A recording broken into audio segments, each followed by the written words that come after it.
آپ کے سامنے سر درد کی دوائی پڑی ہو اور سر میں درد ہو تو آپ دوائی سامنے رکھ کر اس کو دوائی کا نام لیتے رہیں، چاہے 1000 دفعہ دیتے رہیں، کبھی بھی سر کا درد ختم نہیں ہوگا۔ اس قرآن کریم کے اوپر عمل ہوتا تو پھر ہماری حالت یہ نہ ہوتی۔ وَلَا يَزِيدُ الظَّالِمِينَ إِلَّا خَسَارًا۔ یہ ہے قرآن کا اصل چیلنج کہ اس پر عمل کر کے دیکھو آپ کے مسائل حل ہوتے ہیں یا نہیں، اس کو پڑھ کے دیکھو سکون ملتا ہے یا نہیں، اس کے اوپر عمل کر کے دیکھو دنیا جنت بنتی ہے کہ نہیں۔ اب ہم دنیا کے سامنے جب پیش کریں تو ہم اللہ کو بطور گواہ کیسے پیش کریں؟ ہمارا تو عمل ہی نہیں ہے اس پر۔ اعضاء کا اپنے کام، اپنے مقصد اور اپنے کام کو ترک کر دینا، وہ کام نہ کر سکنا جو وہ کام کرنے کے لیے بنایا گیا ہے، اس کو کہتے ہیں جسمانی بیماری۔ کہ جو اس کتاب کے وارث اور اس پر ایمان لانے والے بنے ہوئے ہیں، انہوں نے صرف اس کے اوپر تقدس کے جالے غلاف لگائے ہوئے ہیں، چڑھائے ہوئے ہیں، اس پر عمل کرنے کی قیامت گوارا نہیں ہو رہی۔ جو کچھ خداوند کریم نے انسانوں سے کہنا تھا آخری مرتبہ اپنے پیغمبر علیہ الصلوۃ والسلام کے ذریعے کہہ دیا۔ اب اسی میں ہماری نجات اور اسی میں ہماری فلاح اور اسی میں کامیابی اور کامرانی ہے۔ ہم قرآن سے بڑھ کر نہ کوئی معیشت کا حل دے سکتا ہے، نہ کوئی سیاسی مسائل سلجھا سکتا ہے، نہ ہی معاشرتی پرابلم سلجھا سکتا ہے۔ یہ ہمیں ہر قسم کے مسائل کو سلجھانے کے لیے یہ قرآن کریم شفا ہے۔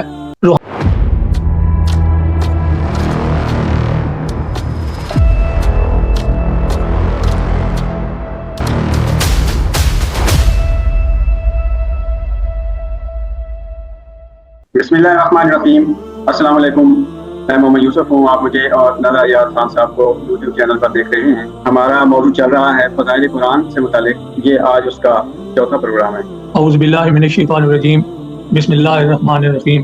عزیزان من، یہ حقیقت اب ہر ایک پر روشن اور عیاں ہے کہ خداوند کریم نے، خالق کائنات نے انسانوں کو اس کرۂ ارض پر بسایا اور اسے خلافت اور وراثت ارضی کا تاج پہنایا اور اس کو قیامت تک اپنے احکام اور اپنی ہدایات دے کر یہ فضل اور رحمت کی کہ زندگی کے راستے منور کرنے کے لیے ان سے رہنمائی لے۔ قرآن کریم اللہ تعالیٰ کی وہ کتاب ہے، وہ کلام ہے اس کا، جو صرف مسلمانوں کے لیے نہیں، عالم انسانیت کے لیے ترقی اور ارتقاء کا راستہ، نجات اور فلاح کا ضامن ہے۔ اسی پر عمل کرنے سے ہمارے تمام مسائل حل ہو سکتے اور اسی پر عمل کرنے سے ہماری تمام مشکلات ختم ہو سکتی ہیں۔ صدیوں پر پھیلی ہوئی انسانی تاریخ کو آپ دیکھ لیں، ہر دور میں انسان نے اپنے لیے عقل و فکر کا استعمال کر کے نظام ہے تہذیب و تمدن بنائے، لیکن ان کے کھنڈرات یہ بتا رہے ہیں، ان کے آثار قدیمہ یہ بتا رہے ہیں کہ انسان نے اپنے لیے جو کچھ بھی اپنے طور پر کیا وہ ناقص اور ناکام رہا۔ ناکامی اور حسرتوں کی یہ داستانیں ان کھنڈرات میں محو خواب ہیں۔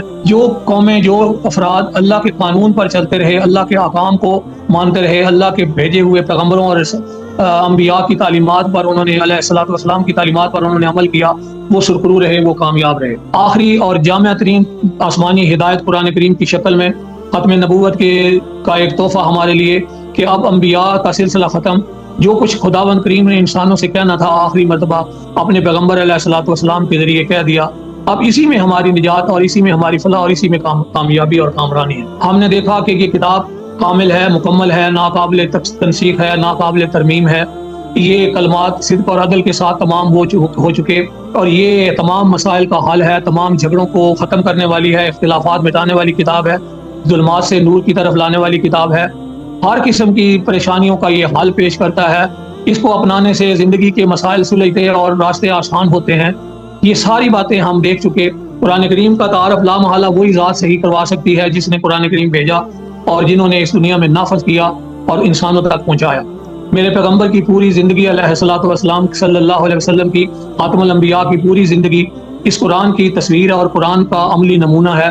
ان کے اسوہ حسنہ اصل میں قرآن کی ہی عملی تفسیر اور تشریح ہے۔ آپ کی احادیث مبارکہ، آپ کی سنت اسی قرآن کا ایک عملی ماڈل ہے اور نمونہ ہے۔ ہمیں اس کی پیروی کرنی ہے اگر ہم دنیا میں فلاح اور کامیابی چاہتے ہیں۔ بہت ساری صفات، یہ ہمارا کوئی تحقیقی اور فنی قسم کا مطالعہ نہیں ہے قرآن کریم کا۔ ہم سادہ الفاظ میں قرآن کریم سے رہنمائی لے رہے ہیں اور اس کو سیکھ رہے ہیں، سمجھ رہے ہیں۔ قرآن کریم کیا ہے؟ آج مزید اس سلسلے کی کچھ آیات ہم دیکھتے ہیں کہ قرآن کریم کا ہماری زندگی میں کیا کردار ہے اور کیا ہونا چاہیے اور ہم نے کیا کیا ہوا ہے۔ کہ ہم ابتدا کرتے ہیں آیت کریمہ 45/20 سے۔ اعوذ باللہ من الشیطان الرجیم، بسم اللہ الرحمن الرحیم۔ سورہ الجاثیہ ہے 20 نمبر آیت۔ ھذا بصائر للناس وہدی ورحمۃ لقوم یوقنون۔ یہ قرآن کریم لوگوں کے لیے بصائر ہے، عقل و فکر کی حامل، عقل و فکر کی رہنمائی کرنے والی، عقل و فکر کو جلا دینے والی اور روشن کرنے والی اور راستے کھولنے والی کتاب ہے بصائر۔ جس طرح عزیزان من، آنکھ کو دیکھنے کے لیے روشنی کی ضرورت ہوتی ہے، اسی طرح عقل کو اور دماغ کو بھی روشنی کی ضرورت ہوتی ہے. یہ قرآن کریم عقل کے لیے روشنی ہے، یہ بصائر ہے، بصائر للناس، انسانوں کے لیے اس میں بصیرت کی باتیں ہیں، عقل و فکر سے حل ہونے والی اور اس کی میزان پہ پورا اترنے والی. اور پھر یہ ہدایت بھی ہے اور یہ رحمت بھی ہے، لیکن کن کے لیے؟ جو اس پر یقین رکھتی ہے. اب جس کو یقین ہی نہیں ہے اس کے لیے قرآن کیسے بصیرت افروز ہو سکتا ہے، ان کی عقل و فکر کے لیے کیسے رہنمائی کر سکتا ہے؟ عقل کو رہنمائی کے لیے جس روشنی کی ضرورت ہے وہ تو قرآن کریم ہے. اسی میں ہدایت ہے، اسی میں رحمت ہے اور اسی میں بشارت ہے. کن کے لیے؟ مومنین کے لیے اور یقین رکھنے والوں کے لیے. آپ مزید دیکھتے ہیں ذرا یہ ساری آیات ایک دفعہ دیکھ لیں، پھر ہم اس کا مقام سوچتے ہیں. 82 اور 89. بسم اللہ الرحمن الرحیم. سورہ بنی اسرائیل کی 82 نمبر ہے. وَنُنَزِّلُ مِنَ الْقُرْآنِ مَا هُوَ شِفَاءٌ وَرَحْمَةٌ لِّلْمُؤْمِنِينَ وَلَا يَزِيدُ الظَّالِمِينَ إِلَّا خَسَارًا. اور 89 ہے. وَلَقَدْ صَرَّفْنَا لِلنَّاسِ فِي هَذَا الْقُرْآنِ مِنْ كُلِّ مَثَلٍ فَأَبَىٰ أَكْثَرُ النَّاسِ إِلَّا كُفُورًا. دیکھیے قرآن کریم نے اپنے لیے کیا خصوصیات بیان فرمائی ہیں. یہ قرآن کریم، یہ کتاب، یہ قوانین، یہ ضابطۂ خداوندی، یہ ہدایت ہم نے جو پیغمبر علیہ الصلوۃ والسلام کی معرفت انسانوں کو عطا کی ہے. یاد رکھیں یہ قرآن جو ہم نازل کر رہے ہیں یہ مومنوں کے لیے سراسر شفا ہے اور رحمت ہے. بیماری کیا ہوتی ہے؟ اعضاء کا اپنے کام، اپنے مقصد اور اپنے کام کو ترک کر دینا، وہ کام نہ کر سکنا جو وہ کام کرنے کے لیے بنایا گیا ہے. اس کو کہتے ہیں جسمانی بیماریاں. دل ٹھیک طرح سے کام نہیں کر رہا، دل کی بیماری. دماغ صحیح طرح سے کام نہیں کر رہا، آؤٹ آف آرڈر ہو گیا ہے، وہ بیماری. اعضاء جو بھی ناکارہ ہو گئے ہیں، وہ اگر اپنے مقام پر اپنے فرائض ادا نہیں کر رہے یا کام نہیں کر رہے یا فزیکلی ان کے اندر نقص آ گیا ہے تو وہ بے اعتدالی آ گئی ہے، کسی بھی وجہ سے وہ بیماری ہے. ہر قسم کی بیماریوں کے لیے یہ علاج ہے. لا محالہ یہاں یہ نہیں بتایا گیا کہ آپ کو جسمانی اس کے لیے تو کہہ دیا گیا ناقابل ترمیم قوانین ہیں، آپ نے خود ان پر سوچنا ہے، طبی قوانین پر، اور اس کے مطابق اپنے آپ کو ڈھالنا ہے. اور صدیوں کے تجارب کے بعد انسان نے اپنے لیے جو ادویات بنا لی جسم کو اپنے محفوظ رکھنے اور صحیح رکھنے کے لیے. اسی طرح نفسیاتی پریشانیاں ہوتی ہیں، مسائل ہوتے ہیں، معاشرہ تلپٹ ہوتا ہے، امن و سکون کا گہوارہ نہیں رہتا، بدامنی، فساد اور فتنہ کا حامل ہو جاتا ہے، ترقی نہیں کر پا رہا، جامد ہو جاتا ہے. یہ سارے مسائل انسانی زندگی میں جو آتے ہیں، ایک دوسرے کا استحصال کرنے والے، ظلم و زیادتی کرنے والے، تو یہ سب بیماریوں کا علاج ہے. قرآن سے بڑھ کر نہ کوئی معیشت کا حال دے سکتا ہے، نہ کوئی سیاسی مسائل سلجھا سکتا ہے، نہ ہی معاشرتی پرابلم سلجھا سکتا ہے. یہ ہمیں ہر قسم کے مسائل کو سلجھانے کے لیے یہ قرآن کریم شفا ہے، روحانی، نفسیاتی اور ساری بیماریوں کا علاج ہے. یہ ہم جو قرآن کریم نازل کر رہے ہیں یہ شفا ہے. اور پھر کہا یہ رحمت ہے. رحمت اگر اس پر عمل کرو گے تو رحم ہوگا. یہ رحمت کا مطلب صرف یہ نہیں ہوتا کہ خالی آپ کے اوپر یہ لفظ رحم بولا جائے. اگر آپ قرآن کریم کی تعلیمات پر اور اس کے احکام پر اور اس کے قوانین پر عمل کریں گے تو یقیناً آپ کے لیے یہ رحمت ہوگا. یعنی آپ کے لیے تمام قسم کی پرورش، آپ کا ارتقاء، آپ کی ترقی اس کے اوپر منحصر ہے. یہ سارے کی ساری آپ کے لیے بلا معاوضہ ایک قسم کا آپ کا ہدایت نامہ ہے.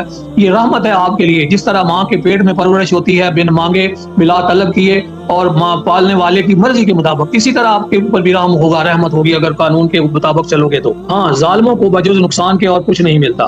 پھر یہ کہا ہے 89 کے اندر، ہم نے تو اس قرآن کو لوگوں کے سمجھنے کے لیے ہر طرح کی مثالیں دے دے کے سمجھا دیا ہے. لیکن پھر کہا گیا اکثر لوگ اس بات کو نہیں مانتے. جو نہیں مانتے، اس سے پہلی آیت میں ان کے لیے یہ چیلنج ہے کہ اس جیسا کوئی قانون، اس جیسا کوئی ضابطہ، اس جیسی کوئی کتاب، اس جیسی کوئی صورت، اس جیسی کوئی کتابی قوانین اللہ کے قوانین کے علاوہ لے کے آؤ. جن و بشر سارے اکٹھے ہو جاؤ، اپنے لیے جتنے بھی بنا سکتے ہو مددگار لے آؤ، اور ایک دوسرے اس جیسی کوئی کتاب لے آؤ، اس جیسا کوئی قرآن لے آؤ. تم ناکام اور نامراد ہو جاؤ گے. اس سے بہتر نظام دنیا میں تم نہیں لا سکو گے. قرآن کریم کا چیلنج آج بھی برقرار ہے. صدیاں گزر گئیں، لیکن بدقسمتی ہماری کہ جو اس کتاب کے وارث اور اس پر ایمان لانے والے بنے ہوئے ہیں، انہوں نے صرف اس کے اوپر تقدس کے جالے غلاف لگائے ہوئے ہیں، چڑھائے ہوئے ہیں. اس پر عمل کرنے کی آمد گوارا نہیں ہو رہی. صدیوں پہ پھیلی ہوئی ہماری ملوکیتوں کا نظام انفرادی طور پر علماء کی امت احسان مانتی ہے. علماء نے، محدثین نے، مفسرین نے جو کچھ بھی ہمارے لیے سوچا کیا اور مسائل اخذ کیے انفرادی ہماری زندگیوں کو سنوارنے کے لیے، ان کا احسان ہے ہمارے اوپر.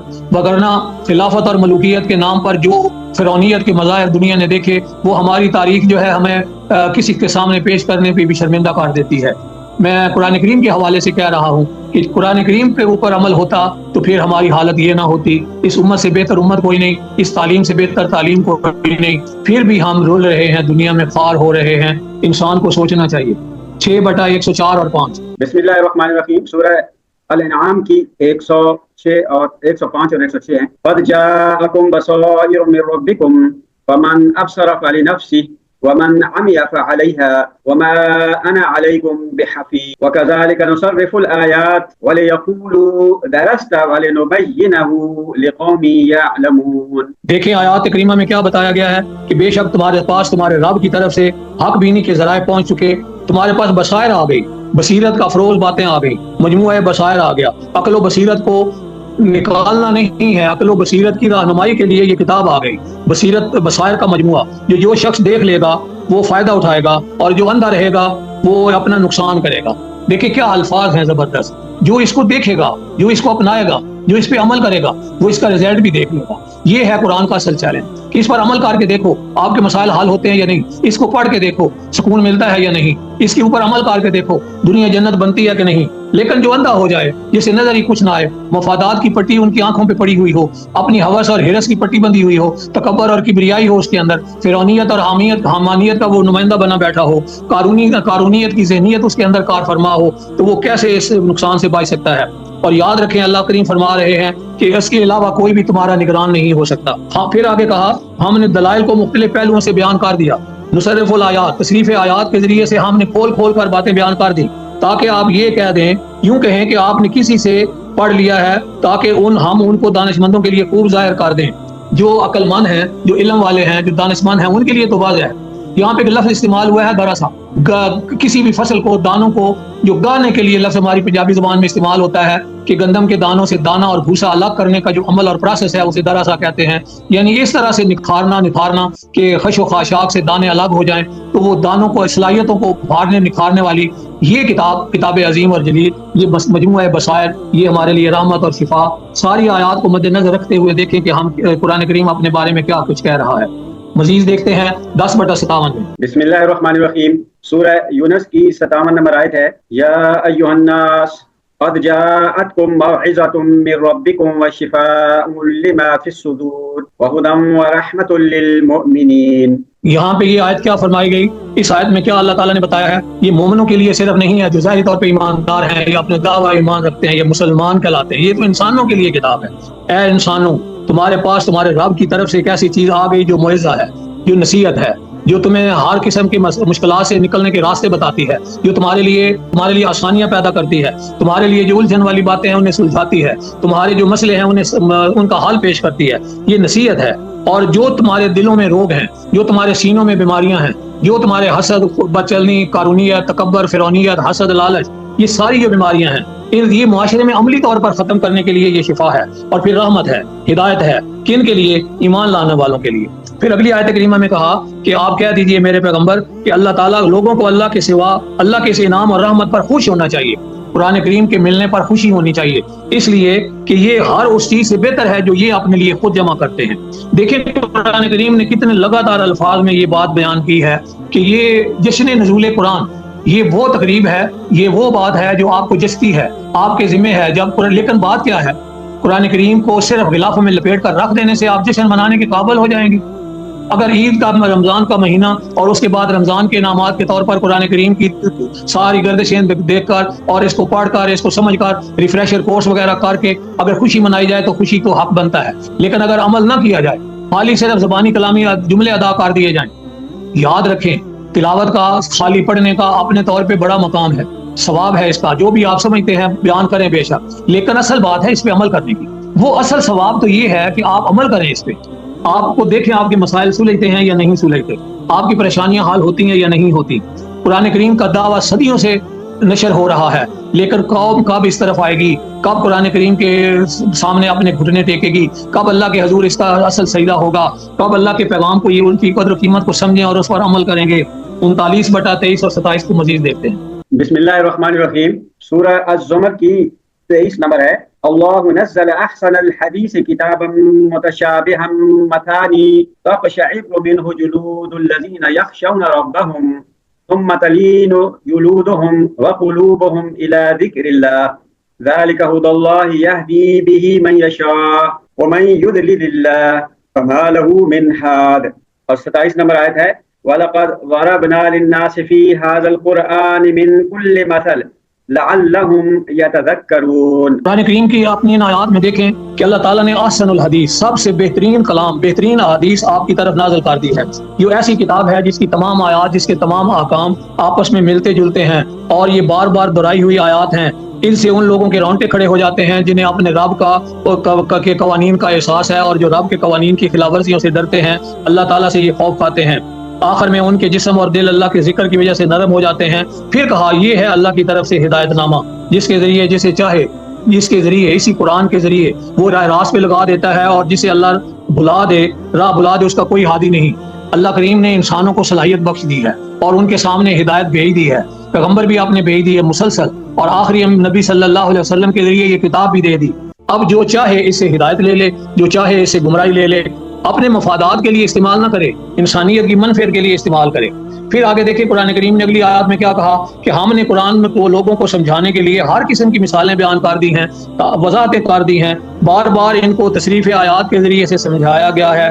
کیا عجب کہ وہ نصیحتیں حاصل کریں، سابقہ قوموں کے لیے کی تباہی اور بربادی کے اسباب بھی بتائے، ان کے احوال بھی سنائے۔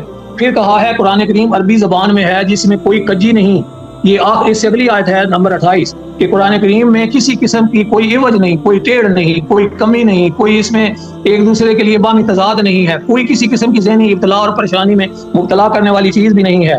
یہ ہر قسم کے نقص اور ہر قسم کے عیب سے پاک کتاب ہے۔ کیوں؟ تاکہ یہ تقوی حاصل کریں، اس کے قوانین کی نگہداشت کریں، اس کے مسائل حل ہوں گے۔ قرآن کریم نے اپنے بارے میں اور کیا کہنا؟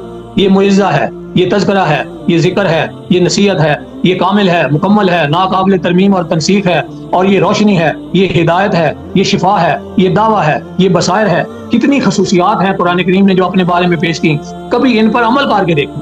صرف زبانی کلامی بات نہیں ہے۔ آپ کے سامنے سر درد کی دوائی پڑی ہو اور سر میں درد ہو تو آپ دوائی سامنے رکھ کر اس کو دوائی کا نام لیتے رہیں، چاہے 1000 دفعہ دیتے رہیں، کبھی بھی سر کا درد ختم نہیں ہوگا۔ سر کا درد ختم کرنا ہے تو دوائی لو اور پھر استعمال کرو، پھر پتہ چلے کہ دوائی کا اثر ہوا ہے یا نہیں ہوا۔ ہر قسم کے احکام، ہر قسم کی شفا کے لیے قرآن کریم کے اندر موجود ہیں، ذرا ان پر عمل تو کر کے دیکھو۔ مزید دیکھتے ہیں یہ قرآن کریم جو ہے یہ اپنے آپ کو کیسے سمجھاتا ہے۔ 6/19 بسم اللہ الرحمن الرحیم، سورہ الانعام کی 19 نمبر آیت ہے۔ قل ای شیء اکبر شہادہ قل اللہ شہید بینی و بینکم وأوحی الی هذا القرآن لأنذرکم به ومن بلغ أئنکم لتشهدون أن مع الله إلها أخرى قل لا أشهد قل إنما هو إله واحد وإننی بریء مما تشرکون۔ قرآن کریم کی یہ آیت کریمہ میں دیکھیں کیا ارشاد فرما رہے ہیں اللہ کریم، آپ کے یہ سب سے بڑی چیز گواہی دینے کے لیے کون ہے؟ سب سے بڑی چیز جو شہادت کے طور پر پیش کی جا سکتی ہے یہ ہے کہ میرے اور آپ کے درمیان، یعنی پیش کرنے والے اور امت کے درمیان اللہ گواہ ہے۔ اب ہم دنیا کے سامنے جب پیش کریں تو ہم اللہ کو بطور گواہ کیسے پیش کریں؟ ہمارا تو عمل ہی نہیں ہے اس پر۔ پھر میرے پیغمبر فرما رہے ہیں کہ ان کو اعلان کر دو میرے پیغمبر کہ میرے پاس یہ قرآن بطور وحی کے بھیجا گیا ہے۔ کیوں؟ تاکہ میں اس قرآن کے ذریعے تم کو اور جس کو یہ قرآن پہنچے قیامت تک ان سب کے لیے نذیر بنوں، ان سب کو ان کے قوانین کی خلاف ورزی کے نتائج سے ڈراؤں۔ کیا تم سچ مچ بھی یہی گواہی دو گے کہ اللہ کے سوا کچھ اور معبود بھی ہیں؟ اگر یہ قرآن کریم تمہاری زندگیوں کے مسائل حل نہ کرے تو پھر دوسروں کے دروازے پہ جاؤ نا، جب یہ تمہارے مسائل حل کر دے گا۔ حضرت عمر رضی اللہ تعالیٰ عنہ اس ضمن میں فرماتے ہیں کہ میرے ذمہ لگایا گیا ہے کہ میں تمہیں دعائیں مانگنے سے روک دوں، اس لیے کہ جب تمہارے مسائل خلافت اسلامیہ یا حکومت خداوندی تمہارے مسائل تمہاری دہلیز پر حل کرے گی، تمہیں انصاف ملے گا، تمہیں میرٹ کے مطابق ذمہ داریاں ملیں گی، ہر ایک کی قدر و قیمت ہوگی۔ لقد کرمنا بنی آدم، انسانوں کو واجب و تکریم سمجھا جائے گا، کوئی انسان کسی دوسرے انسان کو غلام نہیں بنائے گا، تو پھر کیوں وہ پکاریں گے؟ ان کی دعائیں تو ختم ہو جائیں گی، وہ ان کی پریشانیاں جب حل ہو جائیں گی تو اللہ کے سوا کوئی اور ہے ایسا معبود جو تمہارے مسائل کو اس طرح سے سلجھا سکتا ہو؟ اور یاد رکھیں اللہ تعالیٰ کو پکارنا ہے، اللہ نے پکار کا جواب پہلے سے تمہیں دے رکھا ہے 14 صدیاں پہلے۔ آپ کہہ دیجئے میں تو گواہی نہیں دیتا، آپ فرما دیں کہ بس وہ تو ایک ہی معبود ہے سوائے اس کے علاوہ اور کوئی نہیں، یعنی اس کے قوانین کے سوا کسی اور کے قوانین میں نجات نہیں، فلاح نہیں، کامیابی نہیں، کامرانی نہیں، بے شک میں تمہارے شرک سے بیزار ہوں۔ پھر وہی جملہ دہرا لیں جو تبلیغی بھائی دہراتے ہیں کہ اللہ سے سب کچھ ہونے کا یقین، غیر اللہ سے کچھ نہ ہونے کا یقین۔ اللہ کے قوانین پہ بھروسہ، اللہ نیچے نہیں آئے گا، اللہ نے نیچے آ کے آرڈیننس نہیں نافذ کرنا، اللہ کے قانون کار فرما ہے، اللہ کے قانون ہر ایک پر لاگو ہیں، اس کے اندر کوئی تفریق نہیں ہے، کوئی اس کے اندر استثناء نہیں ہے، چھوٹا بڑا جو بھی اس کے اوپر عمل کرے گا اس کو اس کی انعامات سکون دنیا میں بھی ملیں گے، اور جو خلاف ورزی کرے گا وہ دنیا میں بھی نقصان اٹھائے گا۔ یہ ساری باتیں سمجھنے والی اور عمل کرنے والی تھی۔ 17/41 مزید دیکھتے ہیں۔ بسم اللہ الرحمن الرحیم، سورہ بنی اسرائیل کی 41 نمبر آیت ہے، وَلَقَدْ صَرَّفْنَا فِي هَذَا الْقُرْآنِ لِيَذَّكَّرُوا وَمَا يَزِيدُهُمْ إِلَّا نُفُورًا۔ ہم نے اس قرآن کریم میں ہر طرح سے بیان کر دیا ہے، کوئی کمی نہیں رہنے دی، بار بار سمجھایا ہے کہ لوگ سمجھ جائیں، لوگ نصیحت حاصل کریں، اسے ذکر لیں، لیکن اس سے انہیں تو نفرت ہی بڑھتی ہے۔ اللہ کے قوانین کو سامنے رکھتے ہیں کیونکہ ان کے مفادات کے یہ خلاف ہوتی ہے، بے شک پڑھتے رہیں، خطبوں میں اعلان کرتے رہیں، السلطان ذل اللہ علی العرش کے نعرے لگاتے رہیں، وقت کے حکمرانوں کی کاسہ لیسی کرتے رہیں، ان کی خوشامدیں کرتے رہیں، لیکن مسائل نہیں حل ہوں گے۔ کتنی ہماری بدقسمتی ہوگی کہ ایک ڈکٹیٹر فرعون بیٹھ کر اقتدار کے منصب پر یہ اعلان کرے کہ میں دنیا میں عدل لاؤں گا، دنیا میں انصاف لاؤں گا، ارے جس کو قرآن کریم کی ایک آیت بھی نافذ کرنے کی ہمت اور توفیق نہ ہو، وہ کیا کہے گا کہ دنیا میں کس طریقے سے انسانیت کی فلاح اور بہبود ہو سکتی ہے، جبکہ وہ خود فرعون بن کے بیٹھا ہوا ہے۔ یاد رکھیں، انسانیت کے لیے کوئی کسی پر حق حکمرانی نہیں رکھتا، حق حکومت صرف اللہ کو حاصل ہے، سروری زیبا فقط اس ذات بے ہمتا کو ہے، حکمراں ہے ایک وہی، باقی بتانے آزری۔ مزید کتنی آیات بیان کی جائیں، انشاءاللہ ہم مزید دیکھیں گے اگلی آیات میں یا اگلے پروگرام میں کہ قرآن کریم سمجھنے کے لیے آسان ہے اور اس کی حفاظت کا ذمہ اللہ کریم نے خود لیا ہوا ہے، اور پھر وہ حفاظت کس طریقے سے کر رہا ہے، کس طریقے سے یہ کتاب ہم دعوے کے ساتھ پیش کر سکتے ہیں کہ یہ وہی کتاب ہے جو میرے پیغمبر اس دنیا کو دے گئے تھے، وہ خود جمع کرا کے ہر قسم کی علائشوں سے پاک کر کے دے کے گئے ہیں۔ یہ ہم انشاءاللہ اگلی گفتگو میں بیان کریں گے۔ والسلام۔ اللہ تعالیٰ آپ کو حفظ و امان میں رکھے اور سمجھنے کی توفیق دے۔ جی اچھا ناظرین، اگلے پروگرام تک اجازت چاہتے ہیں۔ السلام علیکم ورحمۃ اللہ۔